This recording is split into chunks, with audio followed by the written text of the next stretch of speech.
ఎవరైనా ఇక్కడ ప్రేమించి పెళ్లి చేసుకున్నారా? చేతులు ఎత్తలే, వదిలే. ఒక బ్రదర్ మాత్రం ఎత్తాడు. ఎన్ని సంవత్సరాలు అయింది? 3 years. ప్రేరేపించినప్పుడు ప్రారంభంలో ఉన్న రీతికి 3 సంవత్సరాల తర్వాత నీ భార్య ఉందా? లేదు. ఆన్సర్ స్టడీ చూసాను. Sorry, just an example. Reality. ప్రేమించినప్పుడు నువ్వు ఎక్స్పెక్టేషన్ పెట్టుకుని పెళ్లి చేసుకుంది ఒకటి, 3 సంవత్సరాలు ఇట్లా అన్నాడు, ఇంకో 10 సంవత్సరాల తర్వాత అడగనే. బికాస్ ఆ ప్రారంభ ప్రేమ మరలా వస్తుందా? రావచ్చు, వస్తుంది.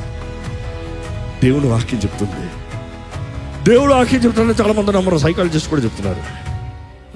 అంటే నవ్వుతారు. ఎందుకంటే ప్రకటన గ్రంథం చూసారు, నీ మొదటి ప్రేమకి నువ్వు తిరిగిరా. అంటే నీకు నేను అలవాటైపోయానేమో. ఒకప్పుడు నా గురించి ఎట్లా ఆలోచించావు అట్లా ఆలోచించు. ఒకప్పుడు నాలో నువ్వు ఏదైతే చూసి ఇష్టపడ్డావో అట్లా ఇష్టపడు. సైకాలజీ కూడా ఇప్పుడు అదే చెప్తున్నారు.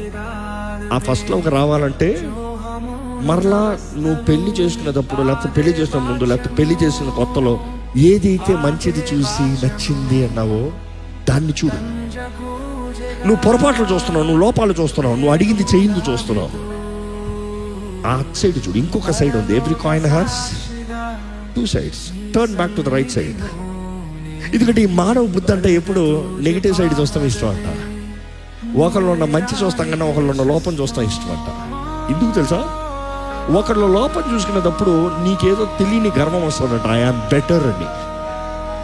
కానీ ఒకరు మంచి చూసినప్పుడు ఐఆమ్ లెస్ అన్న, నేను తక్కువ అన్న ఫీలింగ్ వస్తుందంట. ఎవరికి నేను తక్కువ అనిపించుకుంటాం. అందుకని ఇంకోటి బలిహీనత తీసుకున్నప్పుడు మనుషుడికి పవర్ వస్తుందంట. ఏంటి? నీకన్నా నేను. కానీ మానవులందరిలో లోపాలు ఉన్నాయి. అంగీకరించిన వారు ఒకసారి హల్లెలూయా చెప్తామా? ఎందుకండి హల్లెలూయా? మన లోపంలో ఎరిగిన దేవుడు మనల్ని ప్రేమిస్తూ ఆయన ప్రేమలో మనల్ని ఎత్తి పెట్టుకుంటున్నాడు కాబట్టే హల్లెలూయా చెప్పమన్నా. He knows your